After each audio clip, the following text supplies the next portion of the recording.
Sortir de la spiritualité abstraite ou arrêter avec les techniques floues et la double vie société-spiritualité. Grand projet.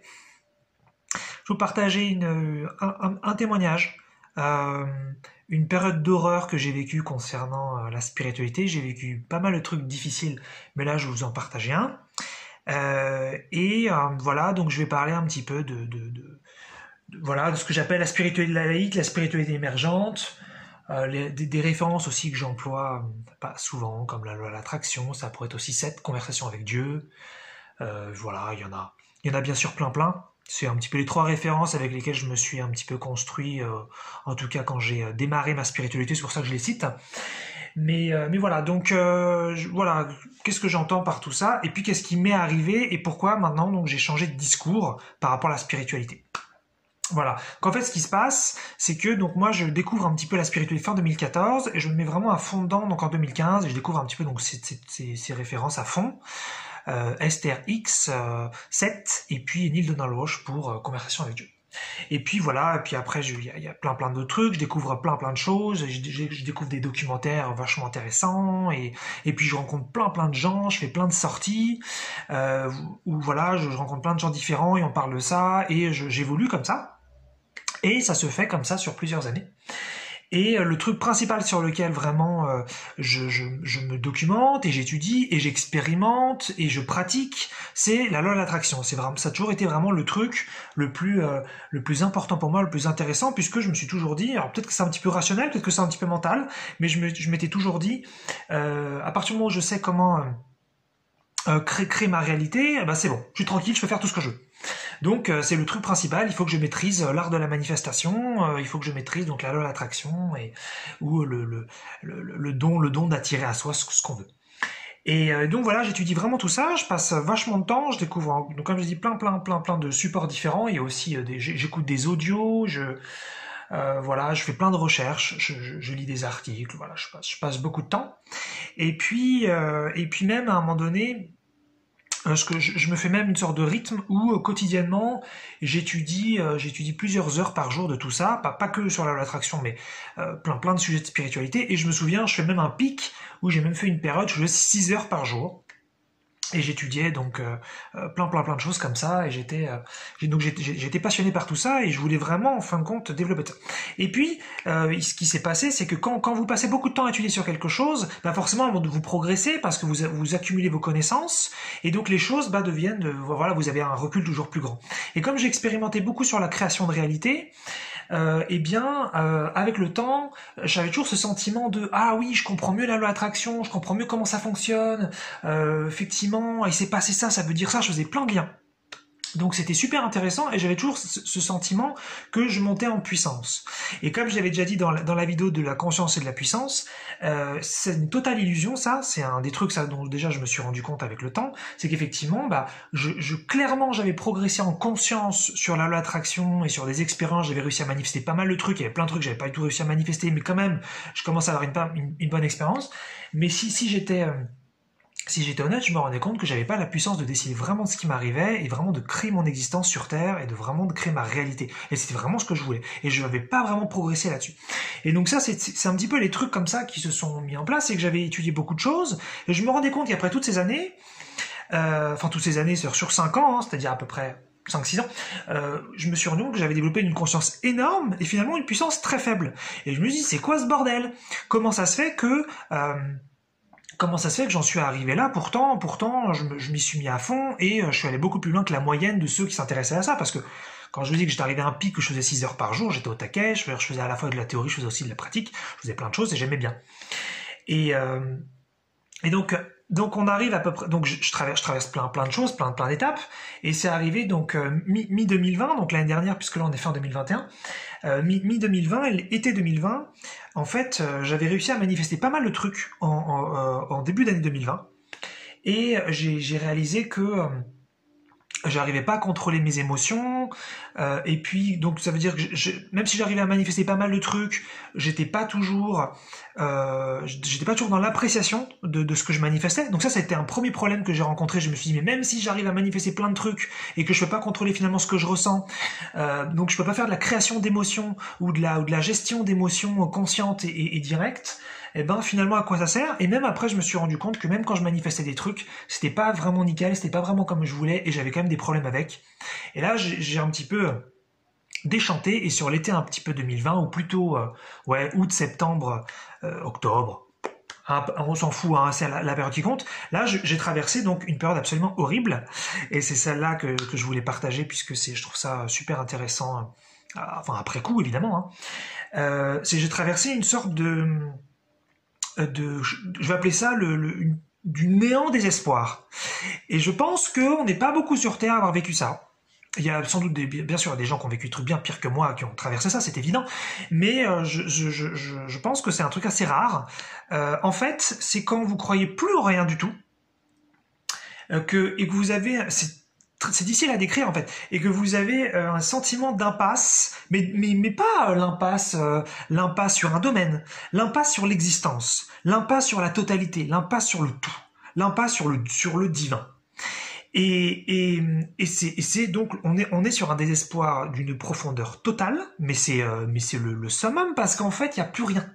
C'est beaucoup, il y a même, vous croyez même plus peut-être à ce moment-là il y a même plus parce que moi je me suis beaucoup intéressé à la mort et même à ce moment-là ça m'intéresse même plus qu'après la vie m'intéresse plus, la mort m'intéresse plus, je crois plus en rien, je désespère de tout et c'est le néant, il y a plus rien, il y a pas d'aide, il y a pas d'amour, il y a pas de solution, c'est l'impasse ultime. Et je sais pas si je l'ai bien décrit, mais il faudrait encore une fois faire du partage de conscience. Hein. Je suis très très énervé que ce soit pas proposé dans notre société, qu'il n'y ait pas des gens qui développent déjà des technologies spirituelles pour qu'on puisse vraiment partager nos émotions et partager nos souvenirs, puisque là la chose que je peux faire c'est verbaliser. Donc c'est très pauvre évidemment pour quelqu'un qui n'a pas vécu ça, il va juste entendre mes propos et essayer d'interpréter, d'imaginer, mais c'est très faible vis-à-vis de ce que je voudrais communiquer, donc peu importe, hein, c'était l'occasion de reparler du partage de conscience. Et en fait voilà, donc c'est en fait ce qui s'est passé, j'ai fait un énorme deuil de la spiritualité. Et c'est ce qui s'est passé en fait, donc en été 2020 à peu près. Et donc c'était pas il y a si longtemps que ça. Et donc c'est un des trucs les plus violents parce que voilà, j'ai perdu tous mes repères. J'avais construit toute ma vie sur la spiritualité, j'avais construit toute ma vie sur des croyances spirituelles très très très importantes pour moi. Et finalement, j'avais peut-être d'énormes connaissances, j'avais peut-être une énorme conscience, mais j'avais pas de puissance. Et je pouvais pas décider de ce que je voulais dans ma vie. Et je me rendais compte que finalement, personne pouvait me proposer une recette. Et puis personne aussi s'intéressait aux mêmes choses que moi. Personne vraiment, je me rends compte jusqu'à aujourd'hui, les gens sont pas si intéressés que ça pour vraiment créer leur existence, pour vraiment décider. Et c'est légitime, hein, là je critique pas. Je dis juste que je trouve ça très étonnant que les gens ne cherchent pas à avoir vraiment le pouvoir à l'intérieur, plutôt que d'aller le chercher toujours à l'extérieur, et donc de développer des technologies, des techniques, des méthodes, des approches pour vraiment décider de ce qui nous arrive, que ce soit matériellement, que ce soit émotionnellement, que ce soit relationnellement, que ce soit financièrement, à tous les niveaux qui comptent pour nous, même si ça va dépendre des individus. Et je me suis toujours étonné, mais pourquoi les gens parlent pas de ça, pourquoi les gens s'intéressent pas à ça? Et donc voilà, j'ai quitté en fin de compte cette spiritualité finalement en été 2020, j'ai fait le deuil de ça, ce qui était horrible puisque j'avais plus rien, je me suis retrouvé avec plus rien. Et donc c'est là aussi où j'ai commencé à développer énormément de perspectives différentes. J'ai commencé vraiment à me rendre compte qu'en fait, à la fois on est dans une société, je trouve, très faible et énormément d'impuissance, avec énormément de péchés, comme je l'ai déjà dit plusieurs fois, où il faut mériter de vivre, on doit gagner de l'argent pour avoir l'essentiel et même pour avoir le droit au plaisir, ce qui pourtant le plaisir devrait être quelque chose selon moi de dû, en tout cas d'un point de vue plus spirituel, en tout cas d'un point de vue existentiel. Et on s'est tous mis d'accord que c'était normal de devoir mériter notre existence et de devoir mériter notre vie, de devoir la gagner. Moi, je trouve ça profondément malsain depuis que je suis adolescent, mais je me rends compte que il y a beaucoup de gens à qui ça va bien. Et en disant ça, attention, je fais la distinction avec aimer travailler. Il y a plein de gens qui aiment travailler et moi je trouve ça super. Je dis simplement que créer une société sur laquelle on doit être obligé de travailler pour avoir le droit à l'essentiel et le droit au plaisir ou le droit à la joie, hein, c'est pas la même chose mais ça peut être proche sur pas mal de points. Je trouve ça vraiment extrêmement toxique, extrêmement malsain. Mais c'est parce que en tant qu'espèce, on est encore, je crois, vraiment pas du tout légitime intérieurement et on se sent vraiment très coupable d'être des êtres divins et d'être puissants et d'être la la lumière, et donc on se fait croire qu'on doit faire toujours plein de trucs qu'on n'aime pas pour se punir, pour se maltraiter. Et après, comme on a fait tout ça, comme on a fait des sacrifices, comme on a fait des efforts, comme on s'est fait du mal, on a le droit à avoir des bonnes choses, on a le droit à l'essentiel, on a le droit du plaisir, et on a le droit à un peu de bien-être, mais pour un certain temps, ensuite il faudra mériter à nouveau. Et c'est vraiment le modèle sociétal sur lequel on a fait, je trouve ça terrible, et c'est ce que je ressentais depuis que j'étais adolescent, je me dis c'est pas possible. Donc c'est pour ça que j'étais allé vers la spiritualité, en me disant je vais trouver autre chose, puisque la société pour moi elle est malsaine dans sa conception. Il y a plein de choses que je trouve géniales et que j'aime beaucoup dedans, hein, attention, mais je parle de certaines valeurs fondamentales comme mériter de vivre. Je trouve ça terrible qu'on ait mis ça en place nous pour les humains, ou qu'on ait simplement pas pris une direction différente, encore une fois, qu'il faut être pragmatique et qu'on fasse avec ce qu'on a, je comprends très bien, mais on aurait tout à fait pu débattre et de se dire ces règles, ces valeurs, ces fondamentaux sont quand même pas sains, et même si on doit quand même faire avec ce qu'on a aujourd'hui, avec la conscience qu'on a, prenons une direction différente. Non, pas du tout, apparemment tout le monde apprécie l'idée d'être obligé de travailler, de devoir mériter sa vie, de devoir mériter son existence. Je trouve ça très bizarre, mais bon. C'est un point de vue, évidemment, même si là je fais cette vidéo avec des sous-personnalités un petit peu énervées, un petit peu chaudes, c'est un petit peu tendu, ce qui vient d'ailleurs contraster avec la vidéo d'avant sur le positivisme, hein, c'est pas mal comme ça. Dans tous les cas, ça reste un point de vue, ça reste ma façon de voir les choses, et il n'y a pas de souci, rejetez tout ça si ça vous plaît pas, taillez ce que je dis, ou même taillez-moi si ça vous fait du bien, si vous pensez que je dis des bêtises, c'est très bien, chacun fait son expérience. Et donc voilà, donc moi je suis allé vers la spiritualité parce que vraiment je me disais mais cette société mais c'est n'importe quoi. C'est-à-dire que vraiment cette conception de l'existence, obliger les enfants à aller à l'école, puis les obliger à travailler, puis les obliger à devoir mériter d'être là, mais c'est complètement fou, c'est complètement délirant et personne parle de ça, tout le monde trouve ça normal. Encore une fois, on a le droit d'aimer travailler, on a le droit d'aimer aller à l'école, je parle plutôt de l'obligation qui est derrière que je trouve très malsaine, c'est différent. Non, j'essaie de nuancer un petit peu, même si c'est pas forcément évident. Et donc voilà, je me dirige vers la spiritualité pour trouver justement une puissance, une vraie réponse. Et c'est ce que je semble trouver, ce que je crois trouver donc en 2015.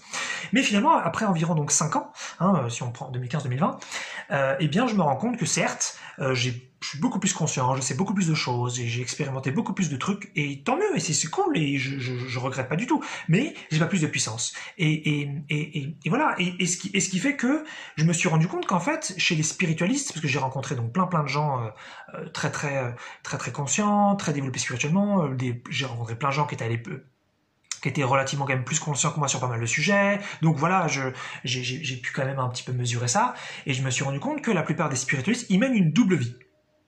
Ils mènent une double vie. C'est ce que j'ai mis dans le sous-titre de la vidéo. C'est-à-dire que à la fois ils ont la vie sociétale dans laquelle ils doivent travailler, ils doivent gagner de l'argent. Il y en a plein qui font des travaux qu'ils aiment pas, mais c'est comme ça. C'est la vie, ils peuvent pas faire autrement. Ils doivent vieillir. C'est comme ça. Quand ils tombent malades, il faut qu'ils aillent voir le médecin. C'est comme ça. Et donc en fait, il y a tout ce modèle sociétal où il y a pas de divin, il y a pas de puissance. C'est toujours l'extérieur qui doit nous donner la puissance. C'est jamais nous. On peut pas se guérir nous-mêmes, on peut pas soigner nous-mêmes. Ça nous semble même pas envisageable, on doit toujours dépendre de l'extérieur constamment. Et de l'autre côté, c'est ces gens-là, ces gens-là très bienveillants, bien sûr, très sympas, j'en ai rencontré plein.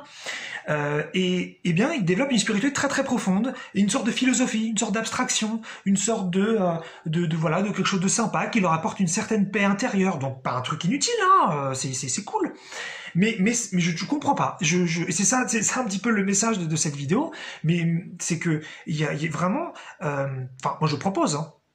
Je propose qu'on sorte de cette double vie, qu'on arrête avec une société qui est finalement faite de, il y a aucune conscience dedans, il y a aucune puissance, ou alors c'est que des puissances extérieures, c'est pas construit sur la joie, c'est pas construit sur l'amour, c'est construit sur plein de limitations, sur plein de restrictions, sur plein de choses, vraiment que je trouve pas saine du tout.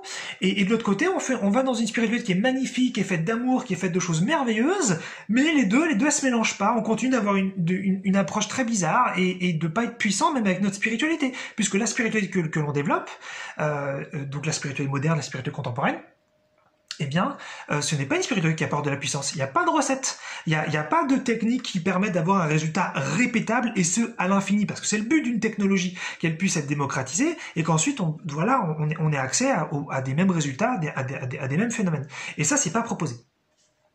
Et c'est pour ça que je parle aussi de techniques floues, puisque voilà, j'ai fait des petites recherches sur la loi d'attraction. En fait, il se trouve que comme j'ai fait un deuil de la spiritualité il y a il y a un an, j'ai pas étudié la spiritualité davantage derrière, et donc ce qui fait que je connais pas forcément s'il y a des nouveaux trucs qui sont sortis.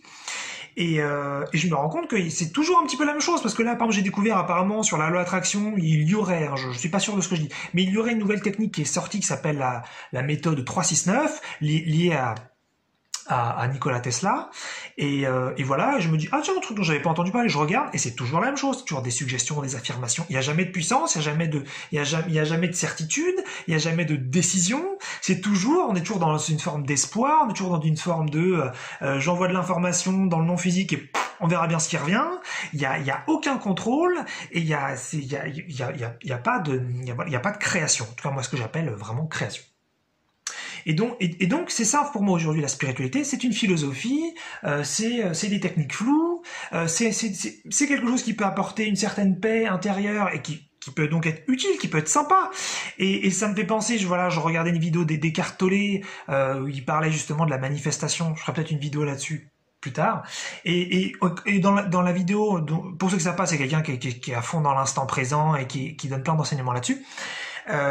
Donc voilà, on le voyait dans la vidéo, il était super calme, il semblait être super aligné, donc il dégageait quelque chose de super cool. C'était super positif à voir. Mais quand il parlait et qu'il donnait des techniques, c'était du vide, c'était de la totale flûte. Il n'y avait aucune puissance dans ses paroles, il n'y avait rien à appliquer. Et c'est ça aujourd'hui la spiritualité qu'on a dans notre société.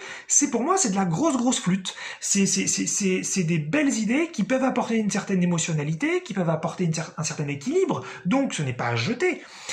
Mais c'est complètement pour moi à côté de la plaque. Et c'est pour ça d'ailleurs que c'est pas pris du tout au sérieux dans la société pour les athées par exemple, puisque ça apporte pas de technique, ça apporte pas de puissance, ça apporte pas de recette, ça apporte rien de solide, ça apporte juste un certain équilibre interne, un certain équilibre émotionnel. C'est pour ça d'ailleurs que ça c'est pris un petit peu par la société, comme par exemple la méditation se développe beaucoup, et tant mieux si ça fait du bien à plein de gens, ça me semble être une bonne chose. Mais voilà, je suis très étonné finalement de tout ça, très étonné que les spiritualistes ne se soient pas posé les mêmes questions que moi. Après, c'est peut-être ma subjectivité, c'est ma façon de voir la chose, mais pourquoi ne pas chercher à inventer, ou en tout cas à parler, parce que moi c'est tout ce que je peux faire aujourd'hui. Je suis sur le coup depuis pas mal de temps, mais j'ai pas encore réussi à inventer quelque chose. Je me suis toujours dit que peut-être je le partagerais si je trouve un truc, mais il faudrait vraiment que j'ai pris le temps et que le temps soit vraiment passé pour que je sois sûr de moi et que je sache de quoi je parle. Voilà, parce que sinon ce serait partager un truc vite fait, voilà. Mais aujourd'hui même, je me rends compte que, en tout cas je crois que personne parle de ça. Personne parle d'une vraie puissance, cultiver vraiment cette vraie puissance interne et utiliser cette puissance interne pour vraiment développer des recettes, des technologies, des méthodes qui seraient répétables pour tous. C'est encore quelque chose qui, je crois, n'est même pas perçu encore dans l'esprit des gens. Comme je disais, les gens ils sont vachement habitués à, quand ils sont malades, soit attendre que ça passe, ou à donc aller voir un médecin et aller voir l'extérieur. Et tant mieux que ce soit là, et tant mieux que dans notre société on a des médecins qui aient de la médecine et que on puisse faire tout ça. Et c'est une chance, et c'est super, et je le pense quand je le dis. Mais on est des dieux, on a de la puissance interne, on a quelque chose. Et là je parle plus aux spiritualistes, parce qu'effectivement, si vous êtes athée quand vous voyez cette vidéo, vous dites de quoi il parle. Donc là, je parle peut-être plus aux spiritualistes. Donc peut-être, pensez, c'est une proposition, à sortir de cette spiritualité abstraite, sortir de toutes ces techniques floues et de cette double vie où vous avez un truc merveilleux d'un côté et un truc complètement impuissant et inconscient de l'autre, où vous devez faire des choses que vous aimez pas forcément et vous n'avez pas réussi à faire les deux. Enfin, moi, j'ai pas réussi à faire deux, mais ce que je veux dire, c'est que ça vous semble normal que les deux soient différents. C'est ça que je veux dire. Et que l'idée, ce serait plutôt justement, de commencer à se dire, mais tout ça n'a pas de sens. Ça veut pas dire qu'on a la solution. Ça veut pas dire qu'on sait comment faire autrement. Mais tout ça n'a pas de sens. Tout ça ne tient pas debout. On est censé accéder à une puissance interne infinie, merveilleuse, sublime, et il y a plein de choses à découvrir, il y a plein de choses à inventer, il y a plein de choses à essayer, et cultivons ça, développons ça, parlons de ça, essayons des trucs, plantons-nous, il n'y a pas de souci, mais allons vers, selon moi, encore une fois, allons vers une société faite d'une spiritualité concrète, qui nous donne des vrais changements, et ce répétable, et ce pour tous. Ça me semble évident, et voilà, c'est un petit peu l'idée. Donc effectivement, j'ai fait le deuil de la spiritualité, comme j'ai dit donc l'été dernier, et pour autant quand j'ai démarré donc les vidéos donc en août, eh bien, c'est venu, je me suis remis à parler d'une ancienne spiritualité. Et c'est pour ça que je suis assez content parce que finalement, j'ai réussi à mélanger un peu les deux. C'est-à-dire que maintenant, je suis arrivé à ce stade où j'étais allé à fond dans la spiritualité abstraite, donc je l'appelle comme ça. J'en ai fait le deuil et je l'ai défoncé entre moi et moi, je veux dire. Je l'ai haï, je l'ai détesté parce que finalement, elle m'avait vraiment pas apporté ce que je voulais. Et c'est tout à fait légitime. Hein. N'hésitez pas à exprimer les parties de vous qui ressentent la haine, qui ressentent la colère, qui ressentent les trucs, que ce soit par rapport à la spiritualité abstraite ou par rapport éventuellement à mes propos. N'hésitez pas à exprimer ce qui est en vous, c'est super sain. Et en fait, donc je l'ai vraiment jeté, j'ai vraiment pris du recul, je l'ai vraiment un petit peu analysé, je l'ai décortiqué et j'ai vraiment vu tout ce qui clochait dans tout ce qu'on peut voir à droite à gauche, dans les bouquins, dans les vidéos YouTube, dans les documentaires. Il n'y a jamais une recette, il n'y a jamais quelque chose de précis et tout le monde accepte ça. Tout le monde accepte que c'est normal, la spiritualité c'est flou, c'est abstrait. Mais le souci c'est que dès que vous avez accepté ça, ensuite vous laissez tout entrer et vous laissez entrer toutes les idées qui sont sympathiques mais que vous pouvez jamais vérifier, que vous pouvez jamais démontrer. Et ça, c'est ça qui n'est pas forcément dangereux, parce que ça peut toujours être intéressant et sympa, mais c'est dommage. Et une fois que vous avez fait ça, c'est terminé. C'est trop tard, il faut revenir en arrière. Et moi, c'est ce que j'ai fait, et pour ça, j'ai dû faire un énorme deuil, et ça m'a fait super mal. Donc, essayez de le faire plus doucement, si ça vous intéresse. Et dites-vous simplement que toute cette spiritualité, elle n'a pas été abstraite. Le divin, Dieu, l'énergie, l'infini, la puissance, l'amour, ça n'a pas à être abstrait. Ça peut être extrêmement concret, ça peut être extrêmement puissant, ça peut être tout de suite, et ça peut être pour tous. Et même si là, aujourd'hui, je peux pas le démontrer en le disant, et même si je suis sur le coup depuis super longtemps, je ne vais pas le faire, et je suis super honnête là-dessus, ça me semble évident en le disant. Et d'ailleurs, il y a plein de gens qui développent des techniques à droite à gauche et qui peuvent faire des trucs, mais cette conception vraiment de la spiritualité abstraite, ça crée, voilà, je vous dis, une schizophrénie, puisqu'on d'un côté, on a une société tordue, et de l'autre côté, on a une spiritualité perchée. Donc c'est vraiment bizarre. Et voilà, donc je suis quand même content parce qu'aujourd'hui, je suis capable de faire les deux, c'est pour ça que je peux faire des vidéos en parlant de choses très possibles de la spiritualité parce que je suis capable de prendre en fait ce qu'il y a de chouette quand même dans cette spiritualité abstraite, ce qui me semble sain, ce qui me semble positif, ce qui me semble cool, et en même temps j'essaye vraiment de jeter tout ce qui justement nous fait tourner en rond et nous donne tout le temps les mêmes résultats et nous donne voilà, nous fait espérer, mais c'est tout. Voilà, donc pensez à ça, ou n'y pensez pas, mais est-ce que vous voulez d'une spiritualité abstraite, et peut-être que ça vous convient, peut-être que ça vous plaît d'avoir une philosophie de vie, peut-être que ça vous plaît d'avoir juste un petit peu de bien-être intérieur, d'avoir juste un petit peu d'équilibre, et à ce moment-là, mais c'est ultra légitime, et continuez, évidemment, là-dessus, il n'y a même pas de question. Et peut-être que ça vous plaît d'avoir une société dans laquelle on nous oblige de travailler, on nous oblige voilà, et quand on n'est pas bien, il faut aller voir le médecin, et on est obligé de vieillir, et on est obligé d'avoir plein d'expériences finalement qu'on ne choisit pas consciemment en tant que personnage incarné sur Terre. Peut-être que ça vous plaît, ou peut-être que justement, comme moi, vous vous dites la spiritualité, ça peut être extrêmement concret, et on n'a pas besoin d'avoir une société avec des valeurs bizarres, et on peut vivre donc certes, on peut utiliser les technologies classiques, les technologies physiques, il n'y a pas de problème, tout ce que la société a inventé, ça peut être une énorme chance, et autant s'en servir, mais on peut aussi se servir du divin, et de la vraie puissance, et de la vraie décision consciente.